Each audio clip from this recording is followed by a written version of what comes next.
Hello everyone, this is ADA TV podcast and your presenter Parvin Muradli. We will be presenting you the ADA TV podcast. The main mission of our podcast is to inform you about the knowledge and the outlook of the student life in ADA University. Hi everyone, my name is Nazrin Abdullazada.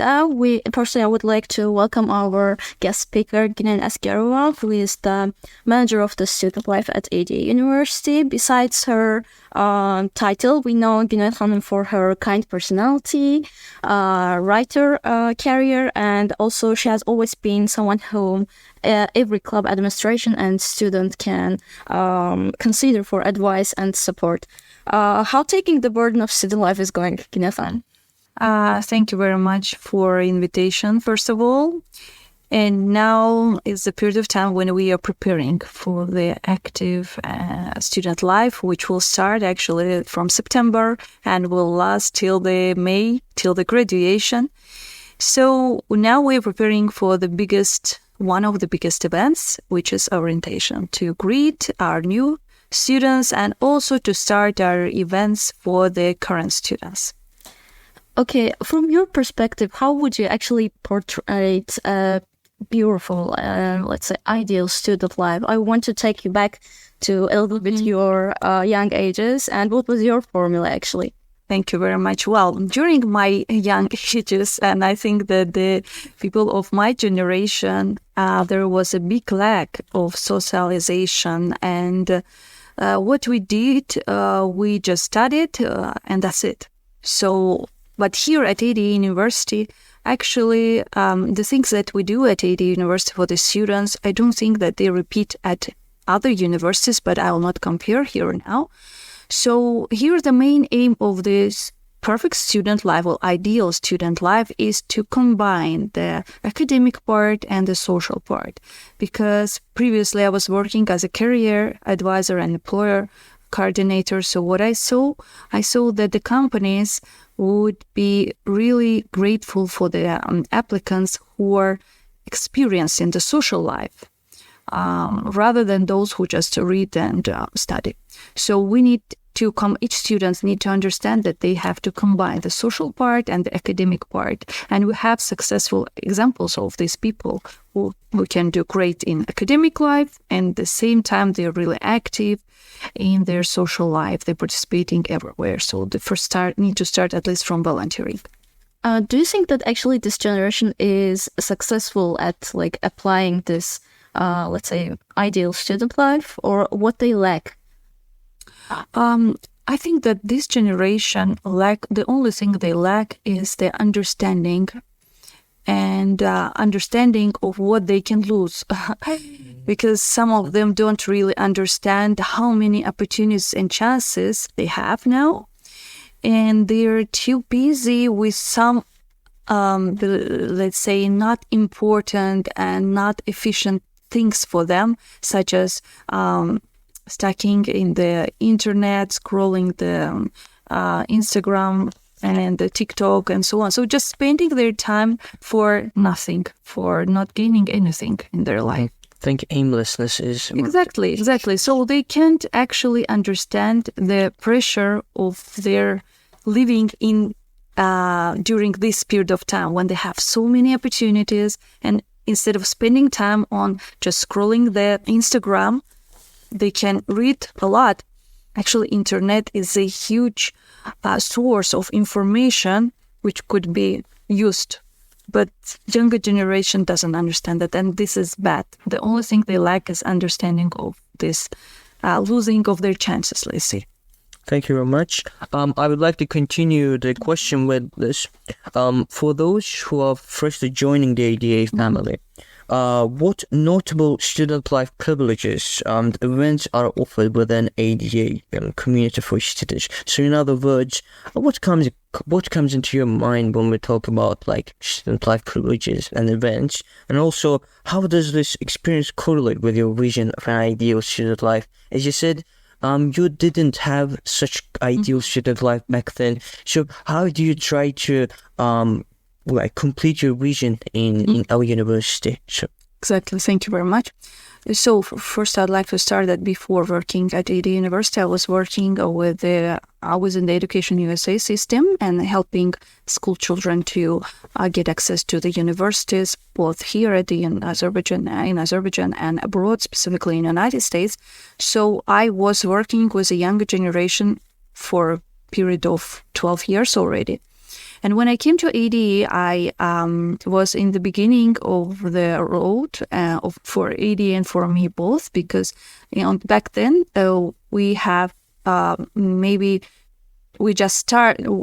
didn't have this vibrant student life, and mostly the student life was built on the students themselves. So no specific rules or no centralized system. Mostly students were building it themselves, because it was the beginning and everything was just starting. But closer to the 2019, when our team came to the student services, we started to build a centralized system for students. We start to navigate the work of the clubs, of the organizations, maybe build the specific system for them so they can relate and they can get examples. So let's say that what we did here and what we do, we try to bring together the ideas, let's say, imagination of the students, and bring that to reality through their plans and through the real, let's say, structure. So we help them to implement their ideas through the real work process. So we try to give students the opportunity to build their own, let's say, clubs and then organizations and then many projects. But all this stuff is going through the real examples of real organizations, real working organizations and brands. So here at AD University, we try to provide all opportunities for the students, different kind of students. We have not inclusive education, but mostly it's inclusive activities for inclusive students. And we have there the biggest student life and programs and learning. So our students, when they enter AD University, the privilege that they have, mostly the exceptional chances and opportunities that they wouldn't have other. And those opportunities are for free. For example, just the most elementary that I can provide, the example is the languages. We have instructors from different countries who come and work here for free for the students. So we don't charge anything, and students can learn different languages if they start and if they do. Then we have a lot of different cultural events and networking events, and our students have the specific privilege to come and see and meet those people who they maybe wouldn't meet at other place, or they had to pay for meeting these people, for example, to come on trainings, to present at their concerts and so on. But here at AD University, they have all these opportunities free of charge.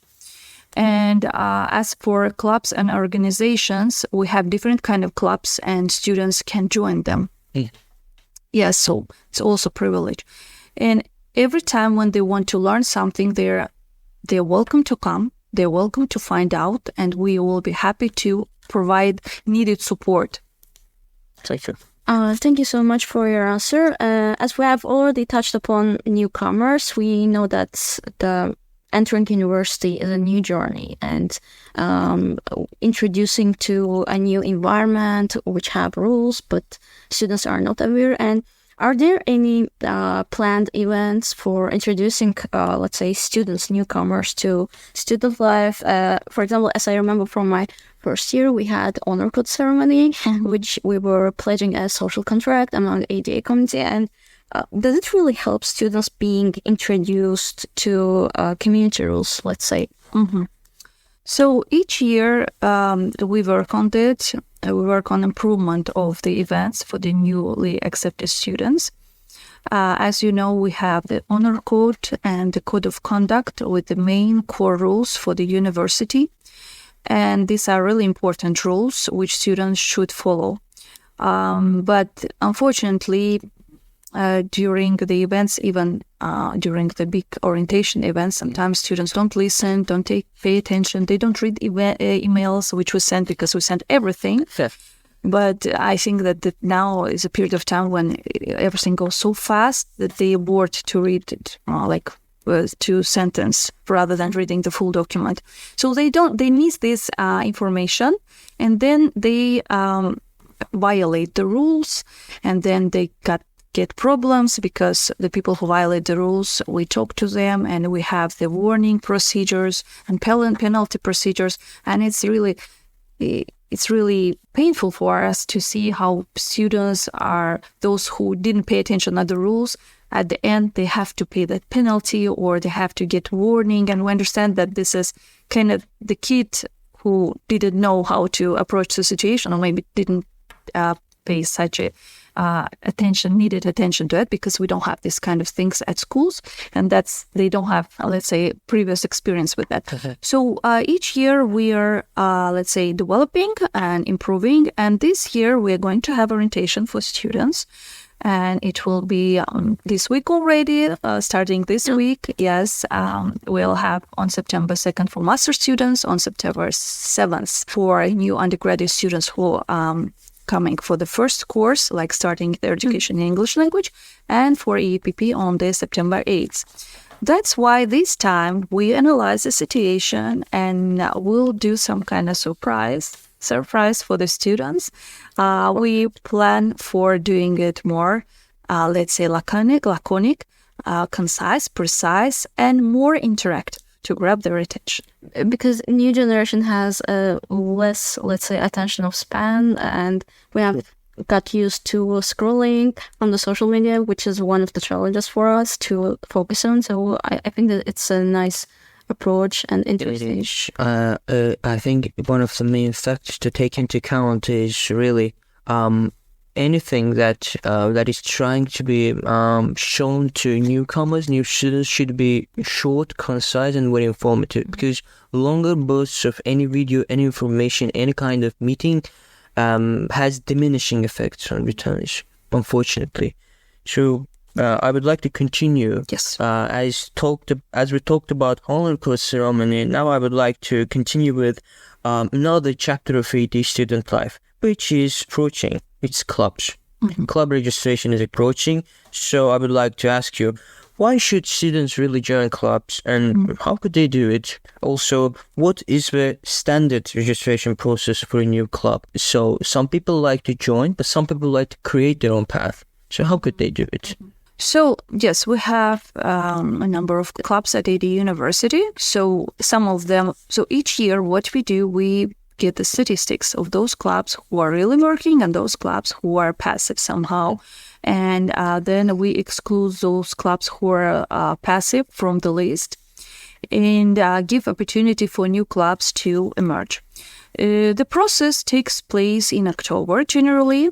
So also we have club forum and club fair, where we have a big event of the different clubs presenting their activities and opportunities for newcomers, when students can just go around, new students, and find out which club is more interesting and more suitable for their personality, and where they want to join and what they want to, let's say, evolve, develop, and so on. So what they do, they get in touch with this representative and start registration for the existing club, But for the new club registration, we have annual period of time. It's mostly in September, end of the September or October, when we send an email to the students informing that we have the opening for the new club and call. So if, for example, students are interested in doing some new activity, and this activity isn't on the list, they can apply. But most of the cases, students who apply, they don't check the existing list. So what happens, we have let's say, the new people who apply with same ideas, let's say. But what we do in this situation, we suggest them to meet with the existing club. Yes, talk to each other, and maybe emerge, or maybe change their priorities, and maybe narrow their priorities and go into different direction. So this depends already on the existing club, they get the priority privilege because this club is already existing, working. The newcomers can join them. So it should be mutual decision on this. Something I would like to add, I think back then, I think it was in 2021, it was the university was just being opened and students were just coming, and in Great Lawn, a club fair was held. I think one of the huge pluses for clubs for students would be club fairs. Anyone can approach and ask anything about to any club, and it's also quite a friendly atmosphere, if I have to say. Also us, for example, I was in multiple clubs. We were offering cookies, we were offering some little games like guessing games. It's all, I think, in the heart of student life, that kind of thing. So please continue. Yeah, actually, I agree with that. And reflecting on the past time, especially for the pre-pandemic era, like 2019, there were student clubs like ADA1 Debate Club, and I was the member of one of them, and they had let's say, this dynamic activities, and they were strived for, let's say, a healthy competition. But in recent years, actually, there seems to be a decline in club participation and also activities and student participation in the events. What do you think? What can be actually underlying causes for this, let's say, negative shift? And how could the students bring back that glory days of student life again to the stage? Well, again, probably the pandemic had a big negative impact on the situation happening with clubs. And during the pandemic, actually, none of the clubs were active because it was physically impossible. But still, some of them continued, and they were doing it online maybe, and so on. And Adam was also active on that period of time. What I mentioned that the debate club and Adam Club, and what I wanted to actually suggest to offer them. Lately, they need to cooperate with the bigger organizations. They need to do the huge events. But AD University has so many events every day, and it's not only student services. It's different organizations and local, and we have so many departments. So mostly, we had this suggestion of having a big events of 300 people, 400 people, 200 people, so we didn't have this capacity to provide, right? So this might be some kind of obstacle on the way. So what I suggest to students, that first of all, you need to do events within your university with your own students. Mm-hmm. Yes, of course, it's really good to have partnership, but most of the events should be done locally within the AD University, and our management, our senior management, is for that. Mm-hmm. They are not for providing the huge, big-scale events for the partners, because we understand that the partnering organization, and I would like to suggest students to be a bit cautious about this situation, because we had faced the situation where different organizations would want through the students to get the venue and technical support of AD University. And as you know, if they do it for a specific price, it will cost a lot. Sure. And they should take their hotel or some places, the big places. But AD University seems like a good venue. It's nice, it's full, and it's free. Yes. So this was actually, but this is not supported from our side. We understand that this is done from the partner side, and we need our students to be cautious with that. So if you do something here within AD University, we fully support you. Nothing negative about that. Even more, we can stimulate you, we can provide you more detailed approach and so on. But if we talk about the 400 people, 300 people, it's already gives us a big problem. We need to get approval from the higher management, and most of the times they don't approve it.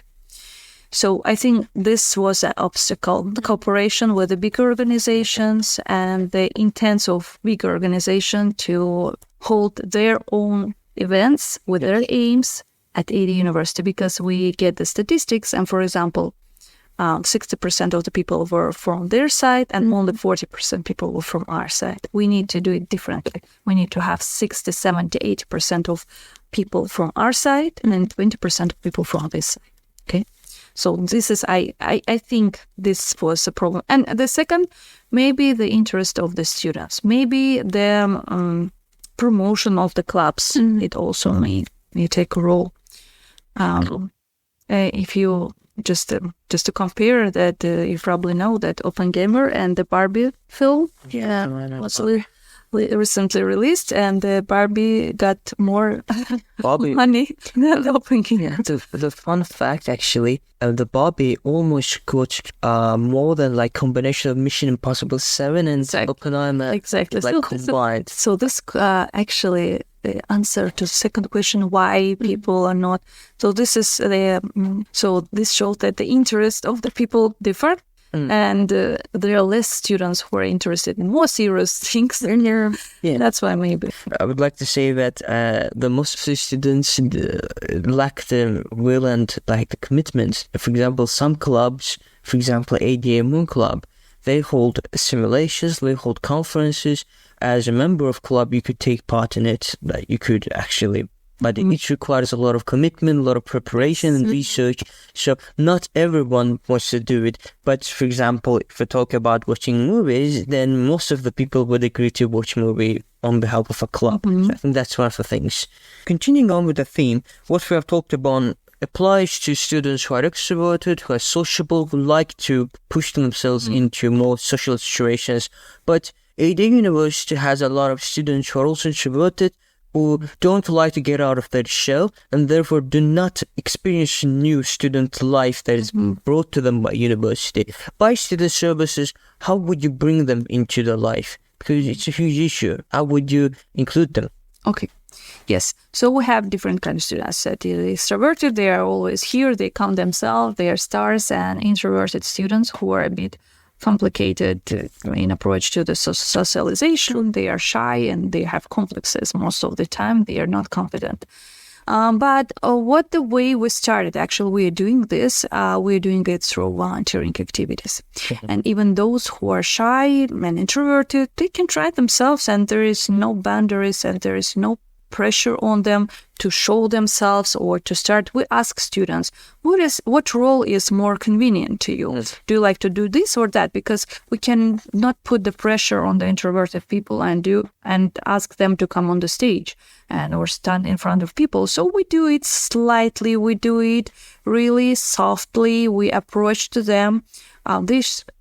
So apparently they start working as a volunteer, they get in contact with new people, they get new friends, and they get examples of those who are extroverted, who can act, and they open their personality after that. And beside of that, we have this branch which I told about today, where we have our precious Gültekin Hanım, and she's working with students. It's inclusive. It's a branch which is reflecting the inclusive problems. But most of the times she works with the students who don't have any disabilities, but mostly the students who have problems with socialization. Yes, no problem. So we have both individual approach was provided by Gültekin Hanım when she meet them, when she opened their personality, maybe provide them self-confidence. And we have the group, group reflection to those people through the different activities. We can start with volunteering activities, we can start with different kind of events, cultural events, when, again, those students who are introverted don't have to do special additional things to show themselves, so they can quietly come, shadow the event, see how it goes, and after they gain much confidentiality, they can start. And we saw the actually progress in that. We saw a lot of people who were introverted in the beginning, and then they started to participate, they became active, and actually that wasn't the introverted person, but it was extroverted person. It's a lot of complex social anxiety. Yes, because introverted person is a person who doesn't care actually about the situation. He's introverted. He just be in his book, or he is not he's okay with all the situation, but the worser situation happens with the students who are extroverts in the box. Extroverts in the box are the people who are build borders themselves because they're afraid to get, some laughs from the side, maybe some criticism towards themselves, and because they cannot digest it. That's why they put the border. But we help them to come out of that border and believe in themselves. Thank you very much, Khanam, for accepting our invitation and coming to our podcast. It was very productive, and I as myself, learned a lot, even after studying there for almost 4 years. It was quite an experience for me. I would like to close our ceremony, our podcast, with a quote that you love, and a quote that you would like to be remembered. So please, go on. So I, as a writer, use a lot of different quotes, but this quote isn't mine, but I loved it because it actually shows what I do. I not only write, but I also involve students to learn through the interactive ways. So the quote of the Benjamin Franklin: "Tell me and I forget, teach me and I remember, involve me and I learn." So my main aim is to involve the students so they learn, and this is a reality. Thank you very much. Thank you so much for being with us today. You're welcome. Thank you very much.